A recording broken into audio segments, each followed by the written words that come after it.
Allez, la suite du bocal local. On va continuer à parler culture, bien sûr, dans cette émission exceptionnellement présentée par moi. Jean-Christophe, si vous venez de nous rejoindre, tout va bien. On est bien dans le bocal local. Julien Sénéchal va très bien. Il m'a cédé la place juste ce soir. Je suis avec de nouveaux invités. Je vais commencer avec Véronique et Simon. Bonsoir à tous les deux. Bonsoir. On va parler avec vous du Yark. C'est un monstre. Oui, c'est qui fait peur. Poilu. Je suis impatient. Juste en face de vous, il y a Fabrice Gervais. Bonsoir Fabrice. Bonsoir. On va parler avec vous de la Chapperie, un nouveau lieu. Hein, c'est ça. Un nouveau lieu, et ça fait plaisir de voir un nouveau lieu pour la culture et le spectacle en Sarthe. La Chapperie. On commence avec le Yark, vous voulez bien ? Ça marche. Allez, on y va. Je me tourne vers Véronique et Simon. Le Yark, c'est en majuscule, hein, le monstre. C'est qui ce personnage, Véronique ? Alors, c'est un personnage qui a été créé pour la littérature jeunesse par l'illustrateur Laurent Gapaillard et par l'auteur Bertrand Santini. Et quand on a commencé à travailler sur le cycle de la peur, donc un cycle de création autour de livres jeunesse. On va s'arrêter un petit peu là-dessus, justement. Ce cycle de la peur, cette thématique peut paraître surprenante pour du spectacle ou de la littérature jeunesse. Pourquoi pourquoi les travailler et adapter, du coup, ça c'est la deuxième partie de la question, cet univers de la peur ? En fait, on s'est rendu compte avec Marie Cosnot, avec qui on a créé ce projet, que la peur était régulièrement... revenait de manière récurrente en littérature jeunesse, à travers les contes, à travers des albums. Ça permet aux enfants de se construire, hein. C'est vrai que ça permet aux enfants de se construire. sont assez atroces sur les lits non édulcorés par nos amis avec les grandes oreilles. Voilà, c'est que la peur fait partie, hein, on peut le dire, je pense, de cette construction enfantine avec la littérature jeunesse. Avec la littérature jeunesse, et du coup, c'est ce qu'on avait envie de mettre en avant à travers différentes propositions de spectacle et d'exposition. Et une adaptation, du coup, parce que j'ai dit le mot adapté trop tôt. Adaptation libre et musicale d'un livre. Pourquoi repartir d'un univers déjà existant ? Alors, du coup, ce qui est intéressant avec la langue de Bertrand Santini, donc l'auteur, c'est que c'est une langue assez poétique, assez piquante, et elle a quelque chose de très musical. Alors tout de suite, j'ai proposé à Simon de travailler avec moi sur ce projet. La partie musicale de ce duo, de ce projet. Ouais, vous, c'est la voix. Et vous, c'est l'instrument, là, parce que voilà. Les deux sont musicaux, évidemment, mais voilà, vous, c'est la partie voix, et vous, c'est la partie instrument, Simon. Vous avez été séduit par ce projet tout de suite ? Oui, on se connaissait en dehors de ça, en dehors du fait que quand on se connaît, évidemment, ça passe beaucoup plus facilement. Allô, est-ce que tu viens sur le truc ? Oui, mais au-delà de ça, le projet en lui-même. Et au-delà de ça, comme disait Véro, c'est un texte super musical et puis très inspirant dans les mouvements autour de la peur et puis de temps en temps aussi la rigolade, hein, parce que c'est pas que un spectacle très noir. Donc voilà, et ça fait un peu des vagues, hein, comme ça. Et donc c'est très inspirant de suivre ces vagues aussi au niveau de la musique. Comment on travaille d'ailleurs, justement ? Est-ce que c'est différent de partir de rien et de faire une œuvre complètement, ou justement d'adapter, de repartir d'un existant pour l'adapter ? Est-ce que le travail est vraiment différent ? Là, l'existant, c'est le texte. Oui, après, la musique, on est d'accord, parce qu'on parle d'un papier, mais malgré tout, il y a un univers qui se dégage de ce livre, de tout ça. Puis après, il y a une appropriation aussi de ce texte-là. Enfin, nous, on travaille beaucoup en répétition sur qu'est-ce qu'on a envie de dire, comment on ressent les choses au niveau un peu émotionnel, et du coup, au niveau de la musique et de comment ça peut être compté aussi. Enfin, voilà. Comment ça se traduit en musique et puis en mise en voix. Voilà. Parce que même si le texte est écrit, on a une interprétation qui est différente chacun par rapport à ça. Oui, il y a une part évidemment de création dans l'adaptation, bien évidemment, qui reste Puis notre importante. univers qui est assez particulier, parce que du coup, on travaille avec des synthèses analogiques, enfin voilà, on a aussi... On va en parler, mais est-ce que vous étiez, vous, habitué déjà de cet univers de l'enfance, ou est-ce que c'est une découverte ? Moi, c'était la deuxième fois. Vous aimez pas les enfants ? Simon n'aime pas les enfants. Vouloir faire peur, ça peut être un point de départ, un point d'accroche. Mais en fait, il apprend à les aimer en faisant des spectacles. Leur faisant peur. C'est drôle, ça, quand même, hein, du coup. Hein, donc, il a quand même fallu, heureusement qu'elle vous connaissait, parce que vous ne seriez peut-être pas allé, du coup. Hein, Non, mais pour ma part et pour la boîte, c'était la deuxième expérience, parce qu'on avait monté en 2013 Frankenstein de Fabrice Melchior. Déjà un texte mis en musique et en voix et en corps, parce que du coup, on avait osé même presque faire danse. Voilà. Donc, c'est le deuxième spectacle un peu jeune public. Et à la fois, j'ai envie de dire qu'il ne s'adresse pas qu'aux enfants, il s'adresse aussi aux parents. Et puis... ça, c'est gentil. Parce que pour le coup, c'est bien. Quand on peut y aller et qu'on n'est pas, qu'on peut être spectateur avec eux, c'est quand même sympathique de penser à nous. C'est sympa. D'ailleurs, on a conçu aussi un peu la musique pour les parents, parce que c'est des univers que nous on aime bien. Tout à l'heure, on parlait de New Wave. Voilà, mais c'est cette double écriture doit rajouter quand même une complexité supplémentaire, j'imagine, entre s'adresser à un enfant de 5 ans et un adulte pour contenter tout le monde. Ça doit être un exercice encore plus compliqué. Je sais pas comment on le pense, ça. Je sais pas si on pense vraiment... Enfin, on fait attention aussi dans ce qu'on dit, enfin, au niveau de la musique ou du texte. Que ce soit quand même assez adapté, que ça fasse pas trop peur, par exemple. Mais après, est-ce qu'on se dit, bah là, c'est une musique pour les adultes, c'est une musique pour les enfants? Non, je pense... On pense global, quoi. Puis oui, puis il faut leur faire confiance aux enfants. Je crois qu'ils ont une capacité aussi à... Oui, ils comprennent plein de choses. Ils comprennent plein de choses, ils peuvent aimer la musique, la bonne musique. Et justement, vous parlez de styles musicaux, on n'est pas forcé, quand on parle à des enfants, d'avoir une musique enfantine. Si je caricature, on peut leur proposer toutes les musiques. Ou est-ce qu'il faut rester dans un univers très précis, sans forcément aller vers des musiques avec la basse très lourde dont on parlait tout à l'heure? Pourquoi pas, enfin, mais est-ce qu'on peut justement leur proposer des choses qui ne sont pas forcément réservées, je dirais, au monde de l'enfance? Après, est-ce qu'on peut leur donner à goûter autre chose? Le thème, celui de la peur, c'est inspirant, je pense, pour Simon. Oui, bon.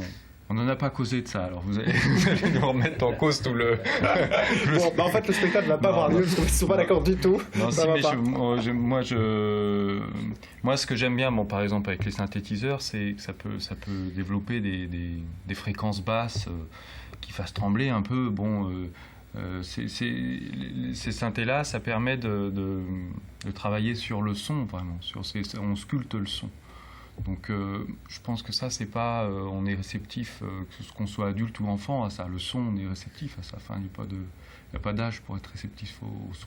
Bon. Et ben en tout cas, on peut aller découvrir ça. Le 20 novembre, ça se passe à 20h30. C'est où? Péniche Excelsior. Voilà. Allez-y. Ben, je voulais pas vous couper. Non, mais j'allais dire autre chose. Il y a le 20 novembre, il y a le 21 novembre, c'est ce que j'allais dire. Ouais, 21 et 22 novembre. 22 novembre, 15h à 17h. Alors 15h et 17h. 15h et 17h. Ouais. Je ne sais plus lire en fait. Je ne sais plus lire. C'est une catastrophe. Et on peut y aller donc enfants, bien évidemment, puisque c'est un spectacle pour eux, mais aussi avec les grands, ne pas hésiter. J'ai bien résumé? C'est ça, c'est un spectacle en famille. Bon, ça c'est impeccable. Un nouveau lieu pour faire des spectacles, ça vous bien? C'est bien ça? C'est super. C'est plutôt une bonne nouvelle, hein? Bon, allez, ce que je vous propose, c'est qu'on en parle tout de suite, puis on essaie de voir si on peut pas caler une date du Yark à la Chaprie. On y va.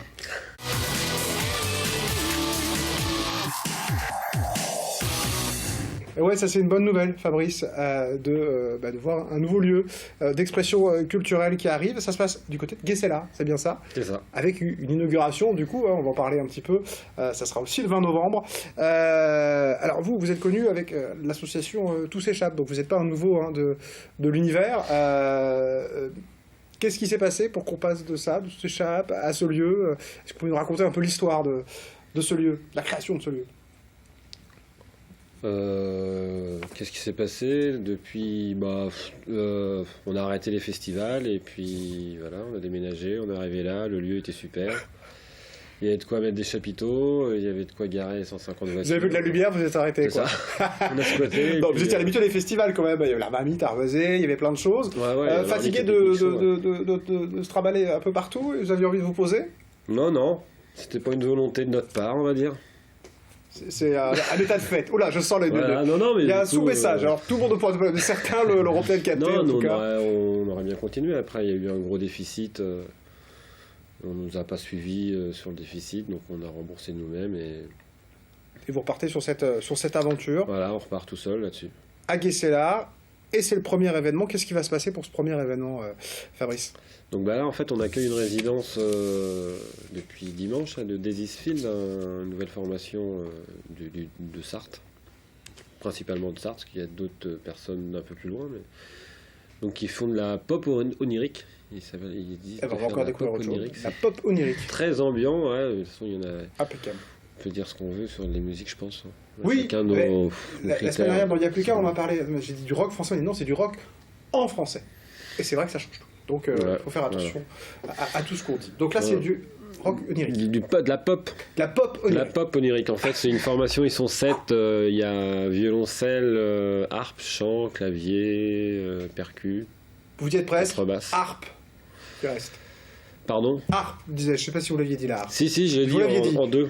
Ah je suis désolé, ça fait pas entendu. Bah, je voulais être sûr qu'on l'ait tout dit. Chant, basse, guitare, percu, clavier, violoncelle. Voilà, ils sont 7 sur scène et flûte traversière. Des flûtes traversières, n'oublions rien. Et donc ils ont bossé 5 jours en résidence. Hein, Voilà, pour rappeler ils ce que c'est que sont- cette ils sont résidence, plein dedans, pour là. un groupe c'est important, hein, c'est une phase de création. Ah bah oui, parce que s'ils font pas de résidence, c'est plus compliqué, surtout à 7 en plus de bosser, j'imagine. Enfin, faut trouver des lieux suffisamment grands, des espaces scéniques suffisamment grands. C'est quelque chose à terme que vous souhaitez avoir de manière régulière, de Ah ouais, permettre à des groupes carrément. d'avoir, ouais, au-delà du concert, de l'événement, cette possibilité de résidence. Bah oui, c'est un lieu, donc du coup, dans ce lieu, on peut tout y faire. Il y a 2 espaces, un de 450, un de 250 mètres carrés. Du coup, faut les occuper. Donc, les résidences, c'est une solution. En termes d'acoustique, dans un chapiteau comme ça et tout, ça se passe Super. bien. Voilà, Ouais. tip top. Non, bah, question Bon, pareille, non, mais ouais, ça fait voilà, peur, mais non, ça non, fait peur, peur. je ne sais pas, donc j'imagine que Non, mais ça, je n'ai il pas y de a- doute sur vos compétences, mais du coup, on peut se demander de l'extérieur, dans un chapiteau, comment ça se passe avec la musique, quoi. Non, c'est super parce que c'est des chapiteaux qui ont une toile vachement épaisse, donc ce qui fait ça absorbe très très bien le son et ça fait peur à tous ceux qui font des grosses basses. Et en fait, après, ils font putain, c'est cool, ça sonne. Bon. Daisies Field. Voilà. On va écouter un extrait, si vous le voulez bien, Allez. Fabrice, comme ça on se Ça met dans marche. l'ambiance de la pop onirique. On y va.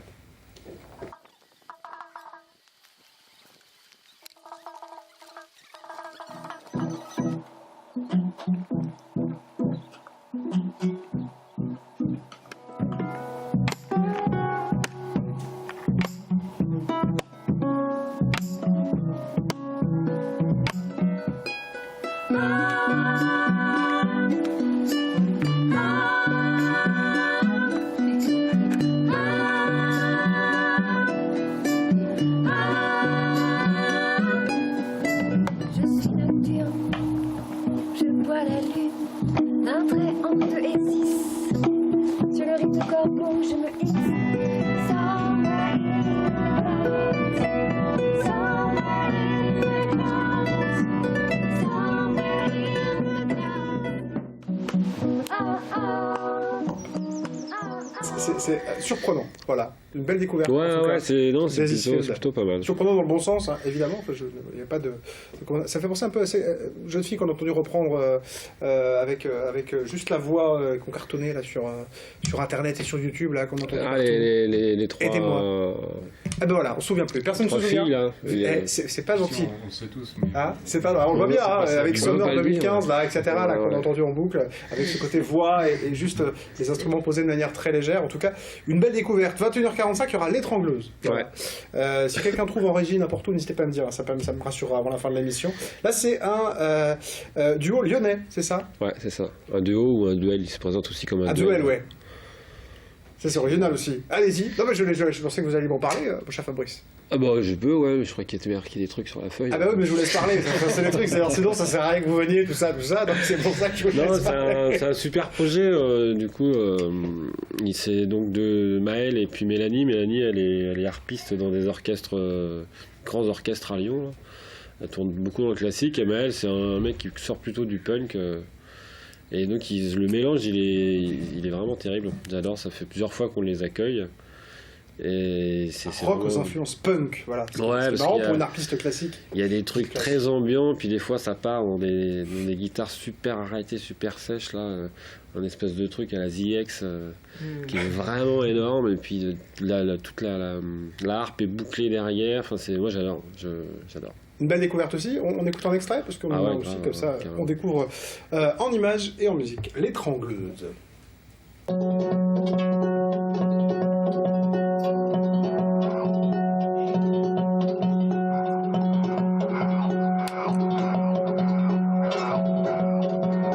It was real when we were young.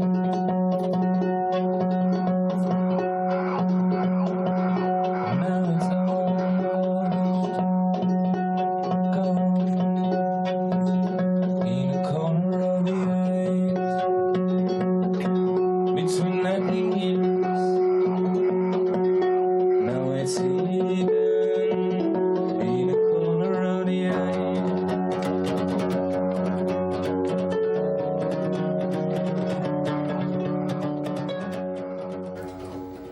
Le duel, il y a beaucoup de heartbeat, donc c'est il y a c'est une promo, il y a un truc ou, c'est ça, il y a eu un prix pour les deux. c'est un instrument qu'on voit pas souvent, hein, c'est pour ça que... Bah ouais, non, que c'était je le intéressant souligne. du coup de faire le... Enfin, ça s'est plutôt bien goupillé, quoi.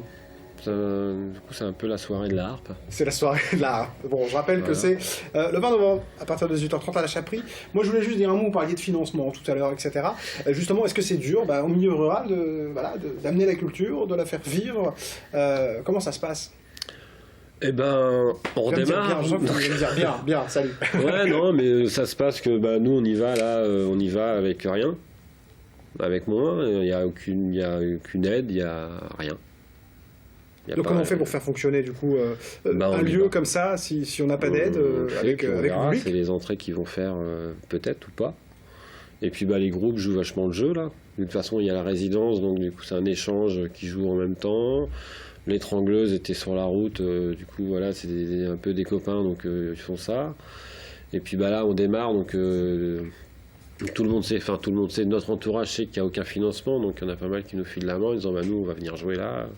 C'est pour ça qu'il y a le cabaret aussi du mois de décembre qu'on fait avec des gens aussi qui jouent le jeu en disant on va pas les assommer au niveau des cachets vu qu'il y a seules les entrées, les recettes feront les Ça veut cachets. dire que c'est pas facile à faire vivre du coup.